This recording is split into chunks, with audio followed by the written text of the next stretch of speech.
शादी को 1 महीना होने को आ गया और तुमने कोई खुशखबरी नहीं सुनाई। आप क्यों मेरे पीछे पड़ी हुई हैं? अभी तो शादी को महीना भी नहीं हुआ, इतनी जल्दी बच्चा करके क्या मिलेगा? इस घर को इसका वारिस और तुझे करोड़ों की प्रॉपर्टी मिलेगी। अगर तू कौशल्या की बहू से पहले बच्चा करेगी ना तो तुझे सारी जायदाद, घर, पैसा सब कुछ मिलेगा। अब समझी? करोड़ों की जायदाद, इसका मतलब फिर मेरे पास पैसा ही पैसा होगा। अगर एक बच्चा करने से इतना सब कुछ मिल रहा है तो फिर क्या प्रॉब्लम है? हाँ माँ जी, क्यों नहीं, जरूर। अब तो मैं जल्द से जल्द इस घर को वारिस दूंगी। जायदाद के लालच के चलते शालू घर को वारिस देने के लिए हाँ बोलती है। तो वहीं दूसरी तरफ अमृता अपनी ओर अपने ससुराल वालों की खुशी के लिए बच्चा करना चाहती थी। ऐसे ही कुछ दिन और गुजरते हैं और अमृता की तबीयत थोड़ी खराब हो जाती है। ये देख कौशल्या डॉक्टर को बुलाती है। क्या बात है, मेरी बहू की तबीयत तो ठीक है ना? कोई घबराने वाली बात तो नहीं? अब आप जल्द से जल्द मेरा मुंह मीठा करिए। इतनी बड़ी खुशखबरी जो मैं आपको देने वाली हूँ, आप सबको मुबारक हो, अमृता प्रेग्नेंट है। डॉक्टर, क्या कहा आपने? मैंने सही सुना ना? हमारी बहू पेट से है ना? यानी मुझे मेरा पोता या पोती मिलने वाली है। हे भगवान, आखिर तूने मेरी सुन ही ली। आज जाकर 151 नारियल चढ़ाऊंगी मंदिर में। मुझे तो यकीन ही नहीं हो रहा है। भैया सुना आपने, मैं पापा बनने वाला हूँ। ये कैसे हो गया? ये अमृता तो मुझसे पहले प्रेग्नेंट हो गई, यानी अब इसका बच्चा घर का वारिस बनेगा और सारी प्रॉपर्टीज के नाम हो जाएगी। अमृता के खुद से पहले प्रेग्नेंट होने पर शालू काफी ज्यादा किलसती है। मंदाकिनी को भी अपनी बहू के लिए थोड़ा बुरा लगता है। तो वहीं अमृता काफी ज्यादा खुश थी और अब घर में सब अमृता का काफी अच्छे से ध्यान रख रहे थे, जिसे देख शालू को बिल्कुल भी अच्छा नहीं लगता। हर रोज की तरह शालू तैयार होकर बाहर जा रही होती है कि तभी वो बेहोश हो जाती है, जिसे देख सभी डॉक्टर को बुलाते हैं और चेकअप करने पर पता चलता है कि शालू भी पेट से है। सही कहा है किसी ने, जब ऊपर वाला देता है तो छप्पर फाड़ के देता है। जिस खुशी के लिए हम इतने सालों से तरस रहे थे, भगवान ने उसी खुशी को दुगनी करके हमारी झोली में डाल दिया। जहां सिर्फ अमृता अपने बच्चे के लिए खुश थी, तो वहीं शालू को भी अपने बच्चे की कोई फिक्र ही नहीं थी। उसे तो बस जल्द से जल्द बच्चा पैदा करके अपनी सारी जायदाद अपने नाम करवानी थी। ऐसे ही अब 1-2 दिन गुजर जाते हैं। अमृता, अगर तुम कहती तो मैं तुम्हारी योगा क्लास लगवा देता।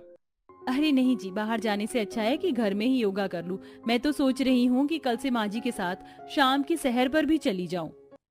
एक तरफ गांव की बहू अमृता सुबह सुबह उठकर योगा और मेडिटेशन करना शुरू कर देती है, तो वहीं दूसरी तरफ शहर की बहू शालू सुबह सुबह कानों में हेडफोन लगाकर डांस करती है।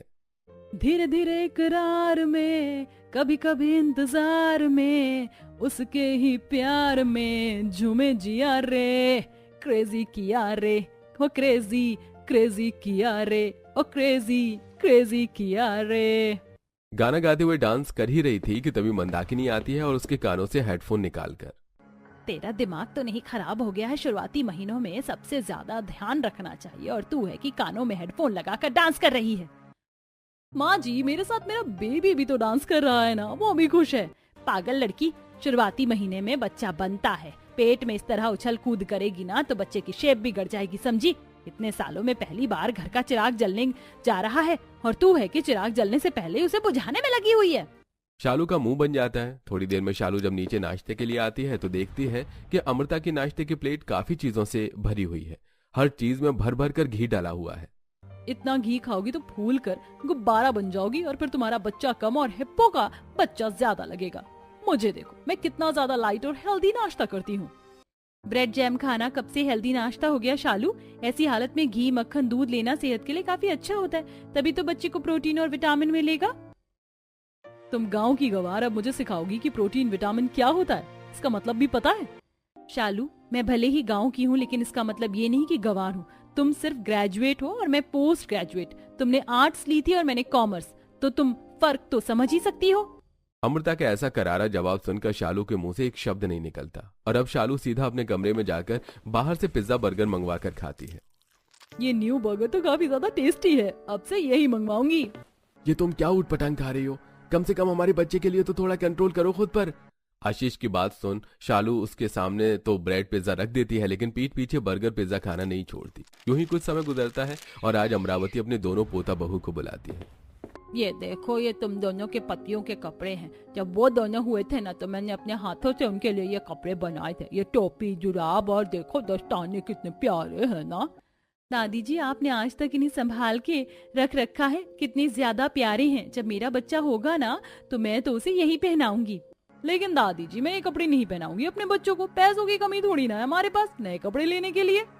इतना कहकर शालू अपने कमरे में चली जाती है। वहीं दूसरी तरफ अमृता अपने कमरे की दीवारों पर अपने पति की फोटो लगाती है, तो वहीं बीच में भगवान श्री राम की, जिसे देख कौशल्या, माँ जी ये देखिए मैंने पूरे कमरे में उनकी फोटो लगाई है। जब औरत पेट से हो और वो जिसकी तस्वीर सबसे ज्यादा देखती है, बच्चा भी बिल्कुल उस पर ही जाता है। मेरे बोलने से पहले ही मेरी बहू सारे काम कर देती है। आज के जमाने में कहाँ मिलती है इतनी समझदार बहू। अमृता के कमरे को देख मंदाकिनी शालू के कमरे में जाती है तो देखती है कि शालू अपने कमरे की दीवार पर कोरियन एक्टर की फोटो लगा रही है। ये तो किसकी तस्वीर लगा रही है? माँ जी एक कोरियन एक्टर है, मैं चाहती हूँ मेरा बच्चा बिल्कुल इनकी तरह हैंडसम हो। कहाँ अमृता अपने कमरे में अपने पति और भगवान की तस्वीर लगा रही है और तू है कि ये कीड़े मकोड़े खाने वाले की तस्वीर लगा रही है। हटा इसे। अपनी सास की बात को सुनकर शालू मुंह बना लेती है और ऐसे ही कुछ टाइम और गुजर जाता है। दोनों बहुओं का 8वां महीना लग जाता है। आज अमृता को थोड़ी बेचैनी होने लगती है, इसलिए वो ताजी हवा पाने के लिए जैसे ही छत पर जाती है तो देखती है कि शालू वहाँ बियर पी रही है। तुम्हारा दिमाग तो नहीं खराब हो गया? ऐसी हालत में तुम शराब पी रही हो? ये शराब नहीं है, बियर है और इसे पीने से कोई नुकसान नहीं होता। क्या तुम्हें अपने बच्चे की बिल्कुल भी परवाह नहीं है? तुम्हें कोई नुकसान हो या ना हो, लेकिन उस नन्ही सी जान पर उसका कितना बुरा असर पड़ेगा। मेरा बच्चा है, मुझे इसकी टेंशन नहीं है, तो तुम क्यों टेंशन ले रही हो? जाओ यहाँ से। शालू अमृता को बिल्कुल भी पसंद नहीं करती थी, इसलिए आज जब अमृता सीढ़ियों से उतर रही होती है तो शालू उसे हल्की सी कोनी मार देती है, जिससे अमृता का बैलेंस बिगड़ता है और वो गिरते गिरते बचती है। तुम ठीक तो हो ना? कितनी बार कहा है सीढ़ियों से ज्यादा आना जाना मत किया करो, कहीं लगी तो नहीं?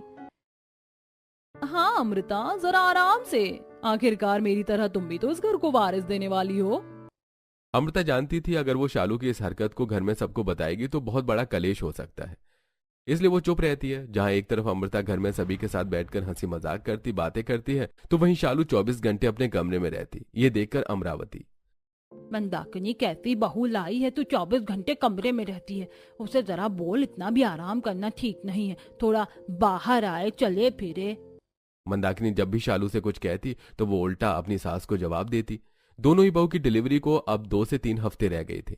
ऑपरेशन से भी कमजोर बच्चे को जन्म देती है। कुछ दिनों में जब अमृता ठीक हो जाती है तो वो देसी तरीके से अपने बच्चों का लालन पोषण करती है। अरे मेरा राजा बेटा, उठ गया मेरा बेटा, तो अपनी माँ से भी पहले उठ जाता है। जरूर भूख लगी होगी मेरे बाबू को। झूले में से अपने बच्चों को उठाकर अमृता उसे दूध पिलाती है और फिर देसी घी से अच्छे से मालिश करती है। भाभी अब तो रोज मुन्ने को देसी घी से मालिश करती हो और उसे इतने सारे काले टीके भी लगाती हो। देसी घी से मालिश करने से बच्चे की हड्डियां मजबूत बनती हैं और काले टीके से बच्चे को नजर नहीं लगती। अमृता अपना पूरा दिन अपने बच्चे के लालन पोषण में निकाल रही थी, तो वहीं शालू को तो अपने बच्चे से ज्यादा कुछ मतलब ही नहीं था। शालू हमारा बेटा कब से रो रहा है, कम से कम उसे दूध तो पिला दो। अरे कितना दूध पिलाऊं, इंसान हूँ मशीन नहीं, पेट भरा है इसका, पता नहीं क्यों रो रहा है। तुम्हें कैसे नहीं पता चलता, तुम उसकी माँ हो। आशीष इतना बोलता ही है कि तभी उनका बेटा उल्टी करना शुरू कर देता है, जिसे देख वो दोनों घबरा जाते हैं और अब जल्दी से पूरा परिवार डॉक्टर को बुलाता है। डॉक्टर के चेकअप करने के बाद, मैंने पहले ही कहा था कि शालू जी का बच्चा ऑपरेशन से हुआ है, तो इनका आप लोगों को खास ध्यान रखना होगा, वरना बच्चे की तबीयत और भी बिगड़ सकती है। अपने बच्चों की खराब तबीयत देखकर इस बार शालू को भी बहुत ज्यादा परेशानी हो जाती है, तो वो वहीं अपनी बहू की ऐसी हालत देख मंदाकिनी उसके कमरे में उसकी दवाई देने के लिए आती है। तभी मंदाकिनी जैसे ही दवाई ढूंढते हुए शालू की अलमारी खोलती है तो उसे अंदर की तरफ कुछ बियर की बोतल मिलती है, जिन्हें देखकर मंदाकिनी सब कुछ समझ जाती है और उन बोतल के साथ नीचे आकर शालू पर काफी गुस्सा करती है। अब मैं समझी कि क्यों मेरा पोता इतना कमजोर पैदा हुआ है और आज उसकी ऐसी हालत है। अरे बहुत बड़ी गलती की मैंने शहर की लड़की लाकर, इससे अच्छा तो मैं कौशल्या की तरह गांव की लड़की लाती। और तुझ में क्या जरा भी ममता नहीं है? अपनी प्रेगनेंसी के दिनों में तू ही शराब पीती रही, तुझ जैसी औरत को तो माँ कहलाने का भी हक नहीं है। मैंने तुम्हें कितनी बार समझाया, लेकिन तुमने मेरी एक नहीं सुनी, और आज तुम्हारी गलती की सजा आज हमारे बच्चे को मिल रही है। सालों से हम माँ बनने के लिए तरस रही हैं, और तुम हो कि तुम्हें तो अपने बच्चे की कोई परवाह ही नहीं है। इतना ही बच्चा बोझ लग रहा है तो हमें दे दो। आप लोग मुझे सुना लीजिए, क्योंकि आज जो मेरे बच्चे की हालत है उसकी जिम्मेदार मैं हूँ। काश मैं अपने आप पर कंट्रोल करती तो ये दिन देखना नहीं पड़ता। अगर मेरे बच्चे को कुछ हो गया तो मैं भी मर जाऊंगी।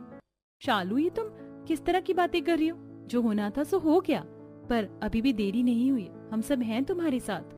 अब अमृता खुद के बच्चे के साथ साथ शालू के बच्चे की भी जिम्मेदारी लेती है और उसका भी बिल्कुल अपने बच्चे की तरह ही ध्यान रखती है, जिससे कुछ ही दिनों में शालू का बच्चा भी तंदुरुस्त हो जाता है। ये देखकर उस दिन मैं तुम्हें धक्का देकर तुमसे माँ कहलाने का हक छीनना चाहती थी, लेकिन आज मैं तुम्हारी बदौलत माँ कहलाने के लायक हूँ। मैं तुमसे किस मुंह से माफी मांगू? तुमने गलती तो की है, लेकिन तुम्हें अपनी गलती पर पछतावा भी है, जो बहुत बड़ी चीज है। तो बस इतना चाहूंगी कि तुम खुद से ज्यादा अपने बच्चे का ध्यान रखो और उसे काफी प्यार दो।